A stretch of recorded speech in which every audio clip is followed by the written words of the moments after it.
Tuhan adalah Bapa kami Tuhan, kami menguji Engkau Tuhan. Kalau tadi di dalam lagu Tuhan, Engkau yang terhebat Tuhan Kristus. Betul Tuhan, kami akui Tuhan, Engkaulah Tuhan kami Bapa. Tanpa Engkau, tanpa firman Engkau Tuhan, kami ini hidup Tuhan dengan rasa khawatir Bapa. Dengan rasa capek Bapa, dengan rasa tidak ada tujuan. Tetapi dengan adanya firman Engkau, dengan adanya kuasa Engkau Tuhan, hidup kami enggak sama lagi seperti dulu Tuhan. Hidup kami bisa segar dan bahkan berbuah Tuhan, karena firman-Mu yang hidup dalam diri kami Bapa. Kalau pada bulan ini kami sedang belajar Tuhan, in Him, through Him and for Him Tuhan. Biarlah Tuhan, kami makin mengerti Tuhan bagaimana kami hidup di dalam Kristus Bapa. Berkati Tuhan, jemaat dimanapun kami berada Bapa, baik yang di dalam gedung ibadah ini maupun yang di online, kami sama-sama Tuhan punya spirit yang sama untuk mendengar firman Engkau, dan berkati hamba-Mu yang berbicara ini Tuhan, agar setiap perkataan hanya datang dari roh Engkau saja dan memuliakan Engkau saja Bapa. Di dalam nama Yesus Kristus kami berdoa dan mengucap syukur. Amin. Baik ya, kita minggu lalu sudah mendalami ya bagaimana kita mau hidup di dalam kepenuhan Kristus. Ya, bagaimana kita juga di dalam jemaat ada kepenuhan Allah. Ya, minggu lalu kita bersyukur karena ada 2 orang ya yang dibaptis ya menjadi bagian dalam keluarga kerajaan Allah. Ada Natra hari ini di sini ya. Victor ada di rumah ya, online ya, menjaga anak-anak ya. Amin. Ya, bersyukur untuk bagaimana orang bisa diperbarui di dalam Tuhan. Oke, judul khotbah saya pada pagi hari ini adalah bagi Dialah kemuliaan. Ya, kita apapun yang kita hidupi hari ini itu hanya untuk kemuliaan Tuhan, karena kita tahu kita pun didesain, kita pun diciptakan itu untuk kemuliaan Dia. Saya ambil kata-kata ini dari Roma pasal 11 ayat 36, dikatakan demikian. Sebab segala sesuatu adalah dari Dia dan oleh Dia dan kepada Dia. Bagi Dialah kemuliaan sampai selama-lamanya. Amin ya. Jadi ini adalah perkataan yang dikatakan Paulus di buku Roma pasal 11. Kalau kita pernah baca buku Roma ini ditujukan kepada jemaat Roma yang di sana ada Kristen Yahudi dan ada juga Kristen non-Yahudi.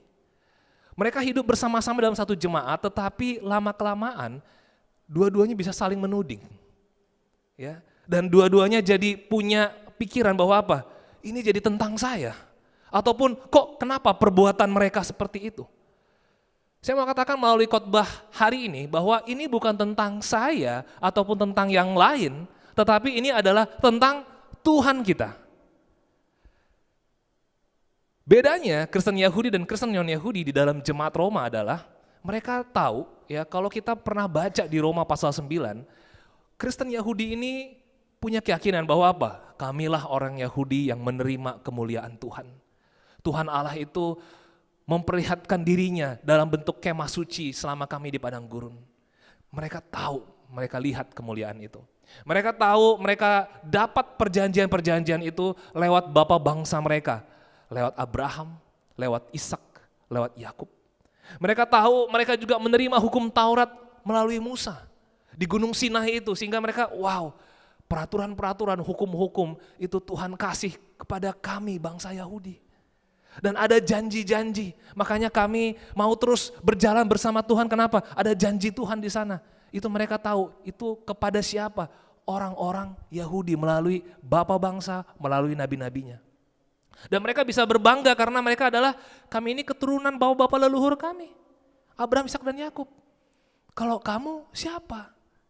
Bayangkan dalam satu jemaat, tetapi yang Kristen Yahudi bisa berbangga dengan demikian status mereka. Dan tapi tidak kalah juga kebanggaan daripada yang non-Yahudi. Kamu tahu enggak, kita ini menerima Injil. Ya, kamu dulu enggak terima bahwa Yesus itu adalah Tuhan, tetapi kita ini terima Yesus itu adalah Tuhan. Makanya the gospel itu, Injil itu, kabar baik itu kita terima. Dan kami ini jadi apa? Karena Kristus Yesus itu membuat kami jadi lebih baik. Kamu Israel, kamu enggak taat kepada Kristus Yesus. Buat kamu Yesus adalah rabi saja atau nabi saja, tetapi bukan Tuhan. Jadi bayangin ya, di dalam satu komunitas, Mereka mungkin bersama-sama, tetapi satu sama lain bisa saling menuding. Oke. Hidup ini buat jemaat di Roma itu seperti dikurung oleh perbuatan diri sendiri dan perbuatan orang lain. Ya, mereka membanggakan perbuatan sendiri. Kita dong nyembahnya seperti ini. Ya, itu kamu apa? Kamu nggak taat, kamu nggak pernah ada di dalam rancangan perjanjian Tuhan. Yang satu lagi, ini dong perbuatan saya dong, saya percaya Yesus. Kita ini, kita begini. Perbuatan kamu apa? Kamu nggak pernah menjadikan Yesus adalah Tuhan, padahal udah terlihat di dalam Alkitab, di dalam firman Tuhan. Ya, dan sewaktu itu mereka orang-orang Yahudi sempat diusir dari Roma di zaman Kaisar Claudius. Itu yang membuat jemaat yang non-Yahudi makin, kan itu sih perbuatannya begitu, makanya itu kayaknya dihukum Tuhan tuh. Ya, mereka pakai kejadian-kejadian untuk menilai bahwa apa? Jemaat yang Yahudi juga sepertinya dihukum Tuhan. Oke? Nah, jadi gimana? Ini akhirnya di dalam jemaat adalah tentang saya atau tentang orang lain, bukan. Ini tentang Tuhan. Bagaimana supaya hidup kita ini dipenuhi kemuliaan Tuhan dan untuk kemuliaannya. In Him, through Him, melalui Tuhan dan juga kepada Tuhan. Bukan tentang saya, bukan tentang orang lain. Bukan tentang saya udah bertumbuh ke arah sini nih, yang itu kok masih begitu, enggak. Atau kenapa perbuatan mereka seperti itu, tidak. Ini tentang Tuhan. Jadi poin saya yang pertama adalah kalau kita mau bagi Tuhan hidup kita, mau untuk kemuliaannya, kalau kita mengerti kita didesain untuk kemuliaan Tuhan, poin pertama yang kita belajar adalah segala sesuatunya itu harus dimulai dari kasih karunia Tuhan. Bukan dimulai dari perbuatan baik saja, bukan dimulai dari pertobatan saya, bukan dimulai dari status saya, tetapi harus dimulai dari kasih karunia Tuhan. Mari kita lihat di Roma pasal 11, 5-7. Demikian juga pada waktu ini ada tinggal suatu sisa menurut pilihan kasih karunia. Tetapi jika hal itu terjadi karena kasih karunia, maka bukan lagi karena perbuatan. Sebab jika tidak demikian, maka kasih karunia itu bukan lagi kasih karunia. Jadi bagaimana? Israel tidak memperoleh apa yang dikejarnya, tetapi orang-orang yang terpilih telah memperolehnya, dan orang-orang yang lain telah tegar hatinya. Ada satu perkataan di sini tentang suatu sisa. Apa maksudnya? Kalau kita baca di Roma pasal 11 ayat-ayat awal 1-4, kita jadi ngerti bahwa dulu waktu zaman Nabi Elia, itu juga ada di zaman itu Nabi Baal, 400 Nabi Baal dimusnahkan oleh Tuhan Allah melalui Elia. Dan juga orang-orang Israel yang lain itu menyembah berhala. Sehingga Tuhan hukum mereka, ya, ada yang mati di tempat, ada juga yang dibuang ke Babel. Tapi ada satu sisa. Ada, itu namanya the remnant, sisa-sisa Israel. Kenapa? Ini adalah orang-orang yang terus mengikuti hukum Taurat, terus mau menyembah Tuhan dan tidak mau menyembah berhala. Nah, ada satu sisa yang Tuhan lihat dan Tuhan mau pakai sisa itu untuk apa? Ayo, supaya kamu bisa lihat tentang kerajaan Allah lebih lagi. Kamu harus lihat hidup kamu di dalam firman Tuhan. Nah, waktu Paulus ambil kejadian itu untuk menjelaskan kepada jemaat di Roma, dia katakan bahwa apa? Saat ini juga ada satu sisa, yaitu apa? Yaitu kita yang karena Kristus Yesus, kita mau percaya, kita mau anggap Yesus itu sebagai Tuhan kita, sehingga walaupun Israel nggak taat sama Yesus, tetapi apa? Ada satu sisa di sini yang membuat nanti orang Israel boleh juga menerima kemurahan. Oke? Nah, makanya dikatakan di sini satu sisa itu menurut pilihan kasih karunia. Ini bukan karena orang-orang jemaat yang Roma itu bukan karena mereka lebih baik perbuatannya atau pertobatannya atau baca Alkitabnya lebih rajin, bukan. Tetapi karena kasih karunia. Ya, karena Tuhan membukakan jalannya. Melalui iman, melalui darah Yesus terbuka jalannya. Itulah menurut pilihan kasih karunia. Tapi yang orang Israel, itu walaupun mereka mau ikutin hukum Taurat, sesuai dengan hukum Tauratnya, sesuai dengan peraturan-peraturannya, itu nggak akan pernah bisa mencapai Tuhan. Terpilih ini bukan karena, wah kita hebat, bukan. Ini karena kasih karunia aja. Tetapi ada juga orang yang tegar hatinya. Apa maksudnya tegar hatinya di sini? Berarti orang ini, kasih karunia udah dibukakan, tapi dia nggak peduli akan kasih karunia itu. Atau tidak merespon kasih karunia itu. Bahkan menolak kasih karunia. Nah, apakah saya merespon kasih karunia atau saya justru menolaknya? Bila mana saya benar-benar merespon kasih karunia itu? Dan bila mana saya jadi menolak?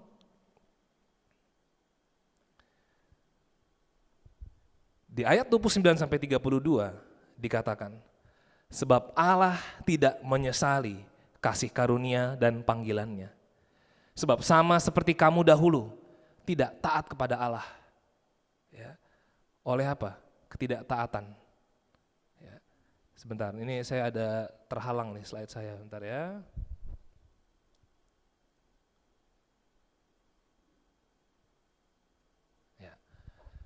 Demikian juga, tapi sekarang beroleh kemurahan oleh ketidaktaatan mereka.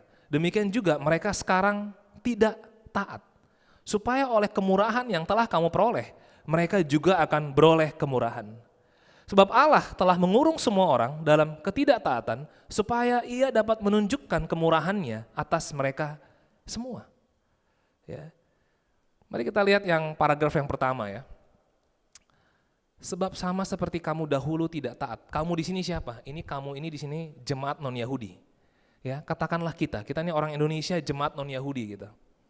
Ya. Kita dulu nggak taat kepada Allah.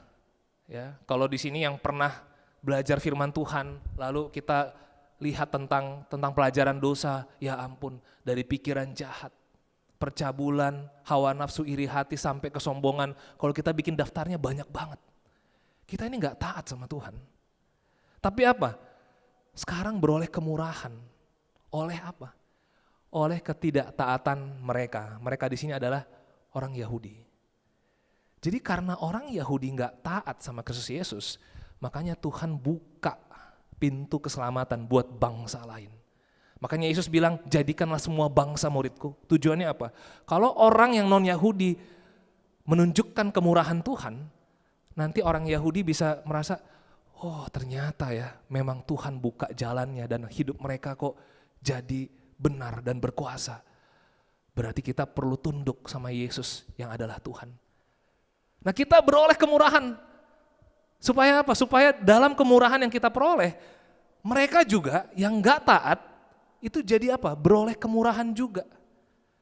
Supaya nanti mereka bisa diselamatkan juga oleh Tuhan Yesus.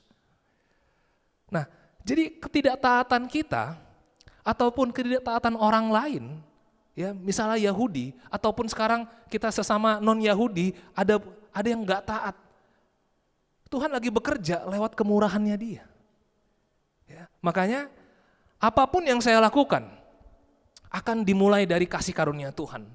Karena baik dalam ketidaktaatan pribadi ataupun orang lain, Tuhan bekerja dan terus menunjukkan kelimpahan kemurahannya. Misalnya apa?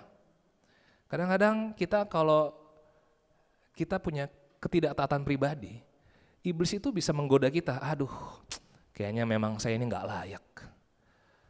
Terus mungkin kita bisa dikuasai oleh perasaan bersalah, aduh kok saya jatuh dosa yang itu lagi. Aduh kok saya dalam melayani seperti ini kok ada nggak becusnya. Mungkin ada perasaan-perasaan yang tergambar dalam pikiran kita. Karena kita tahu, oh ini ketidaktaatan saya.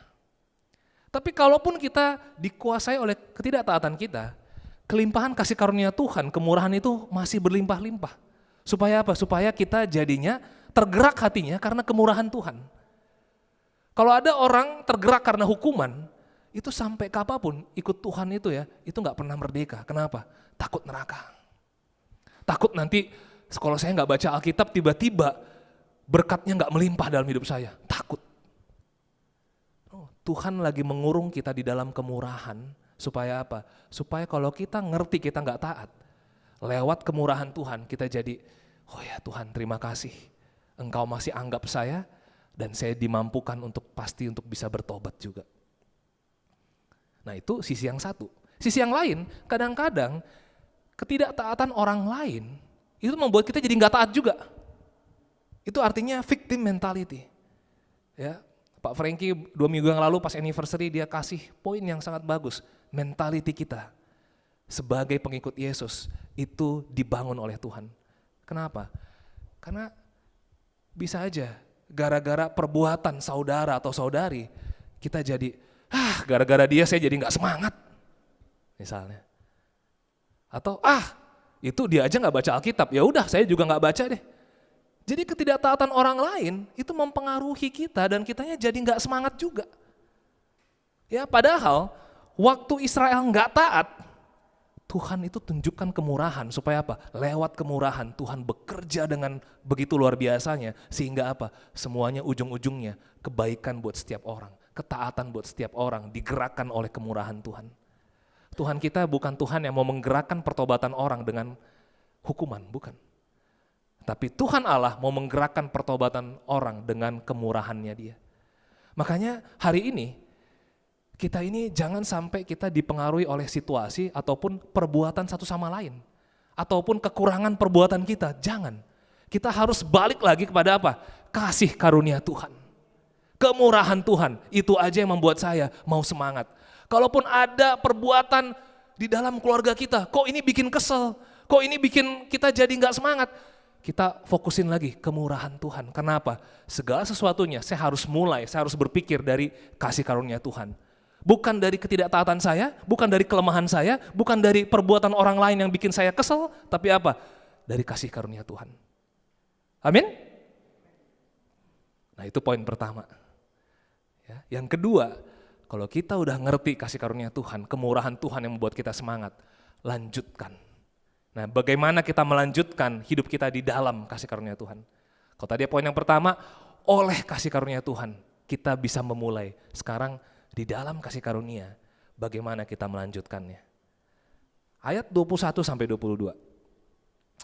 Sebab itu, perhatikanlah kemurahan Allah dan juga kekerasannya. Yaitu kekerasan atas orang-orang yang telah jatuh. Tetapi atas kamu kemurahannya, yaitu jika kamu tetap dalam kemurahannya. Jika tidak, kamu pun akan dipotong juga.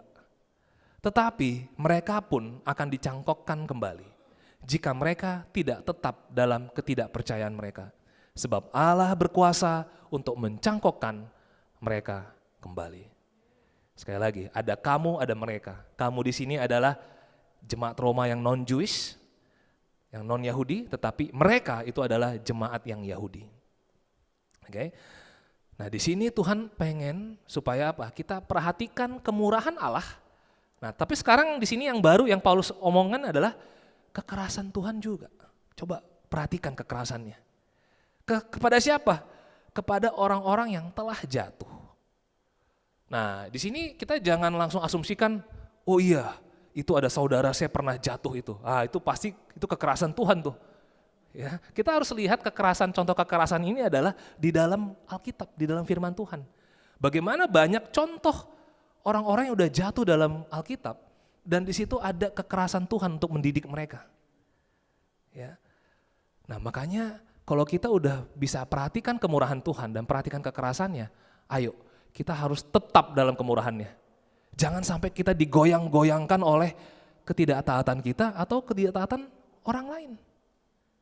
Ya, bahkan kita pun masih bisa dipotong kata Tuhan. Kalau kita nggak melanjutkan hidup dalam kemurahan Tuhan. Ya. Mari kita dalami lebih lagi. Apa sih contoh-contoh jatuhnya Israel? Padahal mereka sudah mengalami kemurahan Tuhan. Ya, ini contoh satu kekerasan Allah. Ya, yang dialami oleh Mesir, ya, oleh anak-anak Firaun, oleh orang-orang Mesir, anak sulungnya mati. Padahal Tuhan udah kasih lihat ini loh, 9 tulahnya yang besar dari Tuhan. Tapi mereka nggak benar-benar juga mau kenal Tuhan. Ya, anak sulung mereka mati. Tetapi yang Israel itu justru dengan ikutin aja kata Tuhan. Katanya apa? Oleskan darah domba itu. Ya udah, saya oleskan, saya taat aja deh. Nggak ngerti darahnya itu gimana bisa nyelamatin kita. Pokoknya saya mau taat aja. Ternyata saya baru bisa lihat anak-anak kita selamat, anak-anak mereka nggak selamat. Di situ baru mereka sadar. Ini kan keselamatan ini bukan karena kita bertobat-tobat gimana, enggak. Ini bukan karena kebaikan orang Israel 400 tahun itu. Mereka juga enggak menyembah Tuhan kok di Mesir. Tapi Tuhan Allah kasih kemurahannya. Oke, karena janji saya sama Abraham, saya mau tuntaskan janji itu. Sudah 400 tahun saya dengar kesengsaraan kamu, sekarang lewat kekuasaan saya, lewat darah, lewat ketaatan, ya, kamu ikut aja, nanti kamu dibebaskan. Lihat ya, ini hadiah. Darah domba itu hadiah. Ya, kalau ngolesin itu ya nggak perlu usaha gimana banget. Ya, ini usaha dari Tuhan semua. Sama, buat kita yang ngambil mengenal Tuhan, bertobat dan dibaptis, itu adalah hadiah. Ya, tetapi setelah dibaptis itu, justru Tuhan, ayo lanjutkan hidup dalam kemurahan Tuhan, lanjutkan hidup dalam kasih karunia. Sayangnya, apa yang Israel lakukan setelah memperoleh kasih karunia itu? Kita lihat daftar-daftar keluhan Israel di padang gurun. Ya, mungkin buat kita ini hal-hal yang sudah sering kita dengar. Ya, yang cetak hitam ini sebelum mereka merasakan kemurahan Tuhan, sebelum dibebaskan dari Mesir. Yang cetak ungu ini adalah setelah mereka dibebaskan dan mengalami kemurahan Tuhan itu. Ya, saya pakai bahasa saya sehari-hari aja untuk menyimpulkan keluhan orang Israel ini ya. Di Keluaran 5 dikatakan apa? Gara-gara rencana Tuhan, Firaun jadi tindas kami. Aduh, rencana Tuhan ada-ada aja ya, suruh bebasin kita. Padahal ini pas lagi mau bebas mau keluar, matilah kita nih. Ini Firaun gak suka ini, habislah kita ini. Padahal kemarin udah nyaman-nyaman aja. Tapi pas mau ikut rencana Tuhan kok malah kayak begini. Mengeluh. Lalu apa lagi? Di Keluaran pasal 14, mereka ngomong sama Musa, biarkan kami sendiri, karena ikutin kamu Musa, situasi kami jadi tambah buruk. Jadi buruk loh ikutin kamu. Ya, dulu memang kami udah tersiksa, tertindas sama Mesir, tapi masih lebih baik dibandingin waktu ikut kamu Musa. Udah, biarin kami sendiri. Ya, ini makin ikut kamu, makin kok kondisi kami makin nggak nyaman. Keluhan.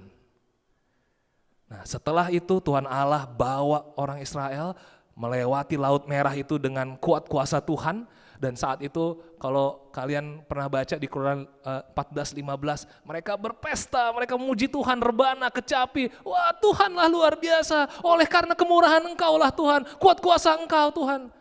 Tapi setelah itu, pasal 15, kenapa airnya pahit sekali ya? Ini kita mau minum kok pahit airnya. Tuhan ada aja, ini ngapain Tuhan bebasin kita tapi kita mau minum pun susah. Ini makan kok susah banget. Enak masa lalu. Ini kehausan kita.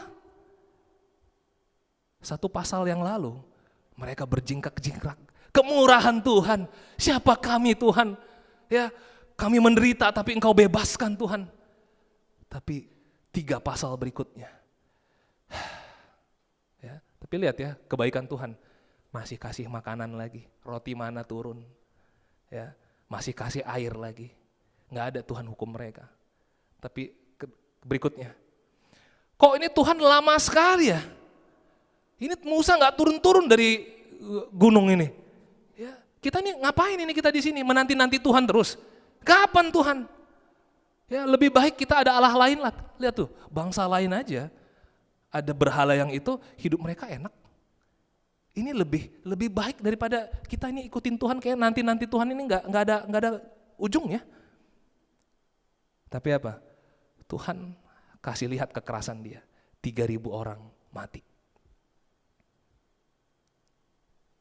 Berikutnya, kok nasib kami buruk sekali ya sekarang? Mana nggak ada daging?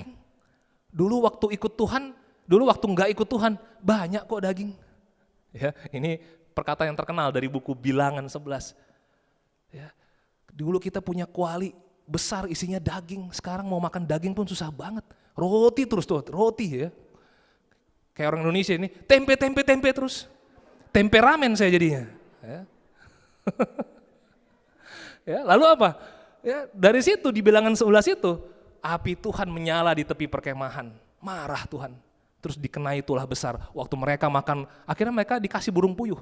Sampai ada yang rakus burung puyuh, 5 biji burung puyuh langsung dimakan gitu kan. Langsung di situ Tuhan kasih tulah. Banyak orang mati di sana. Ya. Lalu apa lagi? Kok Musa begitu? Masa sih Tuhan bekerja lewat pemimpin seperti dia? Kalau sikapnya begitu, kenapa? Karena mereka gosipin, kok Musa kok nikahnya sama perempuan yang seperti itu? Nah, lihat ya, tapi ngomongnya di belakang, mengata-ngatai dari belakang. Nah, Tuhan langsung kutuk Miriam dengan kusta. Mau Miriam saudaranya Harun kek, mau keturunan Lewi kek, nggak peduli. Kenapa? Karena Tuhan lihat keluhan. Tuhan nggak suka keluhan-keluhan seperti itu. Ya. Tuhan nggak mau kita jadi gosipin, mengatai orang-orang di belakang. Ya, Tuhan maunya ayo kita dengan lemah lembut bicarakan. Kenapa? Karena kemurahan Tuhan sudah luar biasa. Lalu apa lagi? Mengapa Tuhan kasih kami pada raksasa? Ini dilakukan oleh 12 pengintai ya. 10 pengintainya negatif. Ya. Ini mustahil kita selesaikan misi Tuhan ke tanah Kanaan. Ini pas kita intai kok, itu orang-orang di tanah Kanaan itu kok banyak banget orang-orang raksasa. Ini kalau kita sampai di sana, dibunuh kita ini semua ini. Ini Tuhan ada-ada aja nih, ini Tuhan kayaknya mau bunuh kita deh. Gak bener nih Tuhan. Akhirnya apa? Tuhan bunuh 10 pengintai, hanya 2 pengintai yang di mata Tuhan. Mereka selalu lihat kemurahan Tuhan, yaitu apa? Yosua Kaleb. Yosua Kaleb ngomongnya apa? Kalau Tuhan yang udah nyuruh, ya udah kita percaya aja.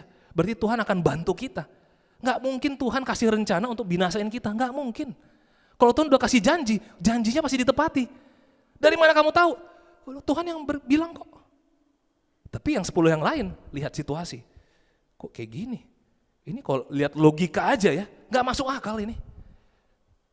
Ya, orang mengeluh karena fakta yang dilihat. Karena fakta yang dilihat tidak masuk logika dia. Dan Tuhan kasih hukuman itu. Kekerasan Tuhan nyatakan. 10 pengintai itu mati dan juga 40 tahun Israel harus mengembara. Kalau dipikir-pikir ya, kenapa bisa mereka seperti itu? Ya, apakah kemurahan Tuhan mungkin itu jadi terlihat kecil di mata mereka? Yang mereka inginkan adalah hidup mereka seharusnya lebih baik daripada yang dulu. Secara fisik, secara ekonomi, secara impian. Dan akhirnya kemurahan Tuhan tidak lagi dilihat. Perbuatan ajaib Tuhan untuk membebaskan mereka dari perbudakan Mesir tidak lagi dilihat. Hari ini apa yang bisa menggoda kita? Perbuatan besar Tuhan yang mati di kayu salib, itu bisa kita nggak lihat lagi. Kenapa? Karena kita terlalu fokus apa yang kita mau lihat di dalam hidup kita. Kita nggak mulai dari kasih karunia. Dan setelah dapat kasih karunia, kita nggak lanjutkan di dalam kasih karunia. Makanya poin saya di dalam poin kedua ini, kita perlu kuasai diri menurut ukuran iman. Tadi Roma pasal 11. Kalau kita lanjutin di pasal 12, ayat 1 aja, tadi ayat yang terakhir pasal 11, bagi dialah kemuliaan sampai selama-lamanya. Dari dia, oleh dia, dan kepada dia, bagi dialah kemuliaan. Baru ayat 1-nya pasal 12, karena itu, saudara-saudara, demi kemurahan Allah, ini bukan demi impian pribadi kita, bukan. Ini bukan demi keluarga kita, bukan. Ini bukan demi harga diri saya, bukan. Ini bukan demi orang tua saya, bukan. Ini demi kemurahan Allah. Aku menasihatkan kamu supaya kamu mempersembahkan. Saya udah sering kali khotbah tentang persembahkan hidupmu. Ya, tetapi di dalam subpoin yang kedua ini, saya mau fokuskan kita mempersembahkan itu dari sisi yang ayat 3-nya. Berdasarkan kasih karunia yang dianugerahkan kepadaku, aku berkata kepada setiap orang di antara kamu. Nah, kamu di sini siapa? Sekarang udah dua-duanya. Ya, mau yang Yahudi maupun yang non-Yahudi. Setiap orang di antara kamu. Janganlah kamu memikirkan hal-hal yang lebih tinggi daripada yang patut kamu pikirkan. Tetapi hendaklah kamu berpikir begitu rupa sehingga kamu menguasai diri menurut ukuran iman yang dikaruniakan Allah kepada kamu masing-masing. Jadi kalau mereka udah belajar, perhatikan kemurahan Allah, perhatikan kekerasannya. Mereka pasti ingat tadi yang apa yang Tuhan perlihatkan di kekerasan orang Israel itu. Jadi apa? Kalau misalnya kita tadi ini gara-gara Tuhan kok kita jadi tertindas sama orang lain. Kuasai pikiran kita. Kalau kita berpikir, udah biarin sendiri aja, nggak usah bantu-bantu saya. Ya, karena apa? Ngikut kalian ini makin tambah buruk. Kuasai pikiran. Itu pikiran itu mulai dikuasai oleh apa? Oleh perbuatan orang lain. Oleh kenyamanan pribadi, itu dominasinya. Lalu kalau misalnya kita berpikir, kenapa airnya pahit sekali? Kok makanan nggak enak? Kok susah? Kuasai pikiran. Kenapa? Karena ini mulai tentang situasi. Ini nggak start lagi dari kasih karunia. Jangan memikirkan yang lebih tinggi daripada yang patut kamu pikirkan. Yang patut tuh apa dipikirkan? Kasih karunia Tuhan, kemurahan Tuhan. Kok Tuhan lama sekali, nggak ada kelihatan, nggak ada kerja Tuhan. Ya. Kuasai pikiran. Kenapa? Janji Tuhan pasti digenapi. Tuhan sabar, kita pun sabar. Kok nasib kami buruk sekali? Jangan bandingin dengan bangsa lain. Kadang-kadang kita di Kristen ini kita suka banding-bandingin. Itu orang yang nggak ikut Tuhan, nggak baca Alkitab juga, tapi nasibnya baik-baik aja tuh. Korupsi tapi kok nggak pernah dapat hukumannya. Ya makin hebat kulihat dia gitu kan. Ya, nah ini kita kuasai pikiran kita. Kok ini pemimpin begitu? Kok dalam membimbing malah seperti ini? Kuasai pikiran kita. Pembimbing juga manusia. Tetapi kita harus bersyukur sama Tuhan. Ya. Musa juga ada nggak hukuman dari Tuhan? Ada, dia nggak sampai tanah Kanaan. Kenapa? Karena dia sempat emosi. Waktu Tuhan suruh, udah katakan saja kepada batu itu nanti supaya keluar airnya. Si Musa gara-gara jemaat ngomong terus itu kan, mana air, emosi juga, kupukul juga nih batu gitu kan. Air keluar sih, tapi apa? Tuhan perhitungkan, kok kamu begini? Kok kamu gak percaya? Kan saya bilang katakan, jangan pukul. Tapi gara-gara perbuatan orang lain kita jadi emosian. Berapa sering kita reaktif gara-gara perbuatan orang, kita jadi ini ya pantas lah saya emosi. Ya, coba kalau kamu di posisi saya gimana? Itu sudah layak saya emosi. Nah itu adalah kondisi-kondisi kita bukan lagi dari kemurahan Tuhan lagi.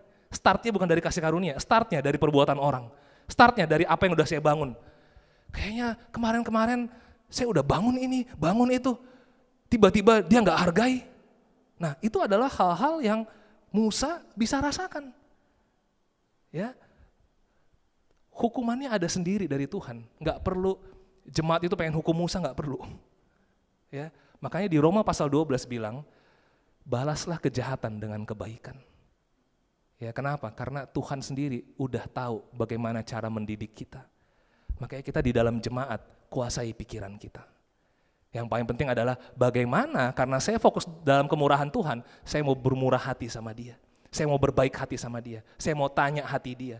Saya mau bantu dia lagi. Saya mau bantu untuk dia growing lebih lagi. Kenapa? Karena kita bukan balas kejahatan dengan kejahatan.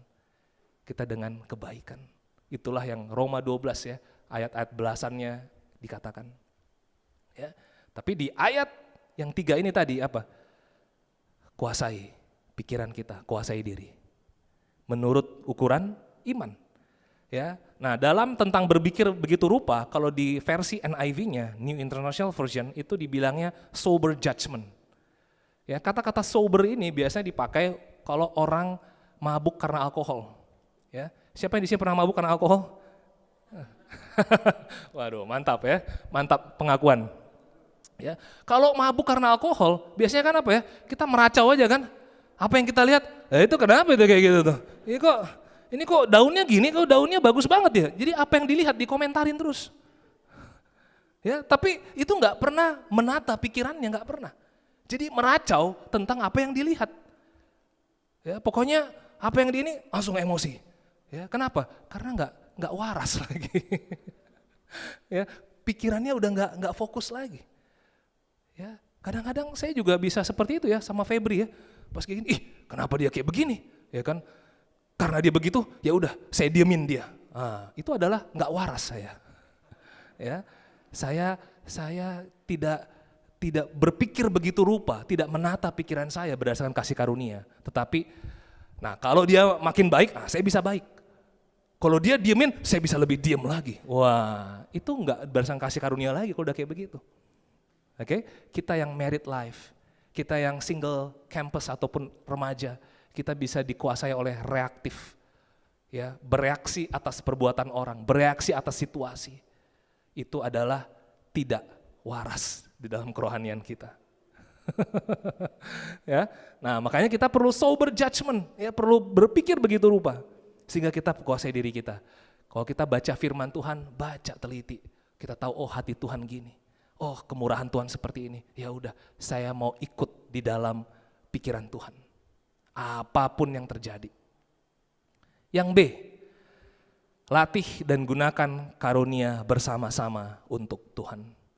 Jadi kasih karunia yang dikasih, kemurahan Tuhan yang dikasih lihat sama kita harus lanjutkan dengan apa? Kita perbaharui pikiran kita. Kita baca Bible, kita kuasai diri kita.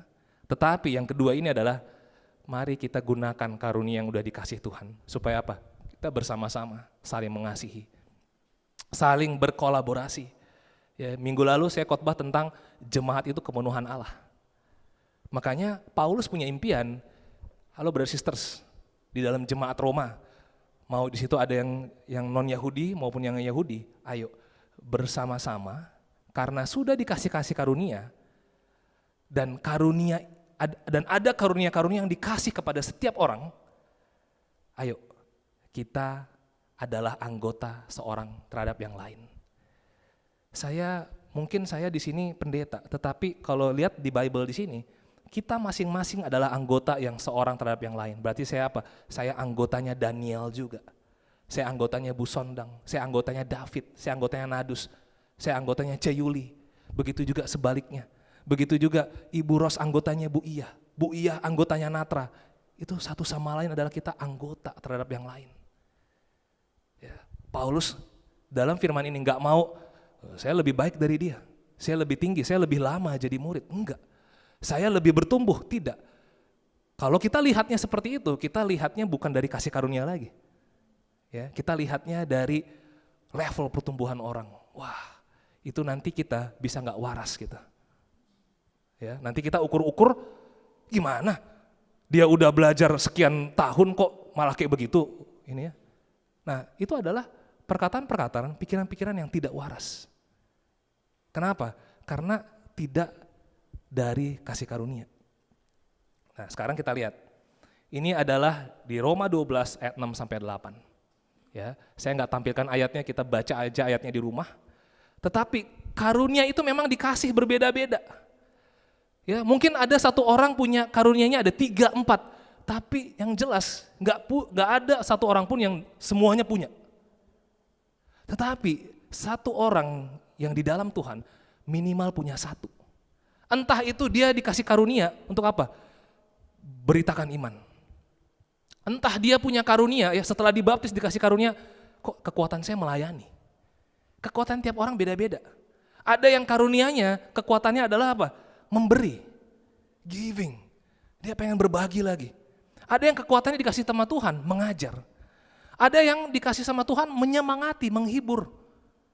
Ada yang dikasih sama Tuhan memimpin. Ada yang dikasih sama Tuhan bermurah hati, gampang untuk mengampuni. Ya. Nah, mungkin dari sini ada misalnya, Tuhan, thank you Tuhan karena Engkau sepertinya kasih saya ada 3 kekuatan. Tapi 6 yang lain kayaknya saya lemah di sana. Kata Tuhan apa? Tenang, Makanya saya kasih kamu saudara dan saudari, supaya kamu bisa berkolaborasi, supaya kamu jadi membutuhkan satu sama lain, supaya kamu jadi saling belajar dan Tuhan itu makin nyata. Nggak ada di sini orang sama Tuhan, udahlah cukup saya saja dengan engkau Tuhan, hubungan saya pribadi, semua rahasia dari orang lain. Enggak, Tuhan kasih jemaat supaya apa? Berkolaborasi, anggota terhadap yang lain. Ya makanya kalau misalnya kita memang dikasih ya, misalnya di dalam satu grup atau di dalam jemaat, kayaknya ada yang ini kuatnya dia beritakan iman ya, apa-apa pengen dia cerita ke orang lain tentang perubahan iman dia. Ya. Nah berdasarkan kasih karunia, lakukan aja sesuai iman. Ya jangan kita jadi ngukur-ngukur, ntar dulu nih, ini orangnya gimana nih? Kalau orangnya begini, saya bisa beritakan iman. Kalau orangnya seperti ini, enggak deh. Kata Tuhan lakukan sesuai iman. Ya, kalau kita dikasih sama Tuhan melayani, layanilah. Kalau dikasih sama Tuhan memberi, ya misalnya apa? Kita dikasih kekuatan finansial, giving lah. Tapi kalau kita dikasih finansial, dipercayakan sama Tuhan, mungkin nggak begitu banyak. Tapi saya percaya itu pasti cukup. Memberilah dari kekurangan. Ya, nah siapa yang mengajar? Ya, saya tahu, saya dikasih sama Tuhan karunia mengajar. Saya akan ngajar tiap hari. Bukan karena saya doyan, bukan. Tapi karena saya tahu udah dikasih kekuatan sama Tuhan. Saya akan lakukan ini buat siapa? Buat Tuhan. Kalau saya lakukan buat kemuliaan pribadi, terkutuklah saya. Kalau di sini ada yang, wah kayaknya saya kuat ya menghibur orang, menyemangati orang, semangatin aja orang-orang. Ketemu, spend time sama orang, semangatin. Lalu kita juga bisa, bro, kayaknya kamu kok punya karunia kekuatan menyemangati ya. Spend time sama orang yang punya karunia itu. Supaya apa? Supaya kita juga bisa ikuti. Mungkin kita nggak sekuat dia menyemangatinya, tetapi kita bisa belajar. Kenapa? Tuhan kasih dia, supaya kita saling bergantung. Kalau ada di sini dikasih kepercayaan memimpin, pimpinlah dengan apa? Dengan rajin. Aduh, ntar dulu lah. Ya bulan ini kayaknya sumpek banget, nanti aja kalau ada kesempatan memimpin saya memimpin lagi. Enggak, kalau dikasih kesempatan karunia itu sama Tuhan, rajinlah memimpin. Kenapa? Karena berarti kita hidup di dalam kasih karunia Tuhan dan untuk Tuhan. Kalau ada di sini punya kekuatan mengampuni, ya ada mungkin saudara-saudari nggak gampang mengampuni. Kalau udah ini pikirin orang itu terus, aduh kasih saya waktu seminggu lagi. Ya, nah orang yang mudah mengampuni, spend time lah sama orang yang tidak mudah mengampuni. Supaya apa? Dari situ saling bergantung. Supaya apa? Supaya prinsip Tuhan itu berkuasa dalam diri orang-orang. Sehingga apa yang terjadi di dalam jemaat, semuanya saling bergantung, semua saling belajar, sehingga semua prinsip-prinsip Tuhan ini, semua orang punya itu. Dan akhirnya ada orang lain datang ke jemaat, kok saya bisa merasakan Kristus ya dalam jemaat ini. Kenapa? Kolaborasinya, enggak semua kuat, tapi apa? Kolaborasinya membuat semua orang mau bertumbuh, membuat orang-orang yang datang bisa merasakan Kristus. Saya tidak harus menguasai semuanya, tetapi karena diikat oleh kasih karunia di dalam tubuh Kristus, di dalam jemaat, saya mau lakukan karunia saya untuk orang lain dan belajar dari karunia orang lain untuk memuliakan Dia. Minggu lalu saya ketemu meeting Zoom dengan beberapa pemimpin grup, ya, untuk kita apa? Yuk kita satu sama lain kolaborasi. Supaya apa? Supaya jemaat kita saling belajar, saling rendah hati, dan Tuhan yang dimuliakan. Kenapa? Ada banyak karunia, kalau kita nggak gunakan dan kita nggak kolaborasi, sayang, jemaat ini jadi tidak untuk kemuliaan Tuhan. Amin. Hari ini mari kita semangat untuk apa? Hidup bagi Tuhanlah kemuliaan. Ya, selalu dimulai dari pikiran kasih karunia, lalu lanjutkan dan persembahkan hidup di dalam kasih karunia. Yaitu adalah kuasai diri menurut ukuran iman dan juga balik lagi tadi ya. Latih dan gunakan karunia. Amin. Semoga Tuhan dimuliakan. Mari kita bersama dalam doa. Tuhan adalah Bapa kami, syukur Tuhan. Kalau pada pagi hari ini kami boleh semakin Tuhan dikuatkan oleh Engkau Tuhan. Kami semakin Tuhan diperbaharui Tuhan, pikiran kami Tuhan. Mungkin seringkali Tuhan kami digoda Tuhan untuk kami jadi mengeluh Tuhan. untuk kami jadi mengukur perbuatan diri kami atau perbuatan orang lain Bapa. Tetapi waktu kami melihat firman Engkau Tuhan, kami disadarkan kembali, kami diwaraskan kembali Tuhan, karena semuanya itu dimulai dari kasih karunia Engkau Tuhan. Nggak ada layak-layaknya kami sebenarnya Tuhan, untuk boleh Tuhan mengenal Engkau, melayani Engkau Tuhan, hidup di dalam Engkau Tuhan. Tapi karena kemurahan Engkau saja Tuhan, Engkau kasih kesempatan buat kami Tuhan. Tuhan ajarkan hati kami agar kami selalu Tuhan, apapun itu kami mau start dari kasih karunia Bapa. Kuatkan kami Bapa. Kami bersyukur Engkau kasih gereja, Engkau kasih tubuh Kristus satu sama lain Bapa. Untuk kami Tuhan, boleh Tuhan menguasai diri kami dan kami latih karunia kami, gunakan karunia kami Bapa, dan kami berkolaborasi Bapa. Saya berdoa Tuhan agar jemaat GKDI Bali Bapa, setiap orangnya Bapa dikuasai oleh kasih karunia Engkau Tuhan. Setiap orangnya merasakan Tuhan hidup di dalam kemuliaan Tuhan Bapa, karena satu sama lain mau terjun untuk satu sama lain, mau bekerja sama, mau berkolaborasi Tuhan, berani Bapa, karena kasih karunia Engkau Tuhan.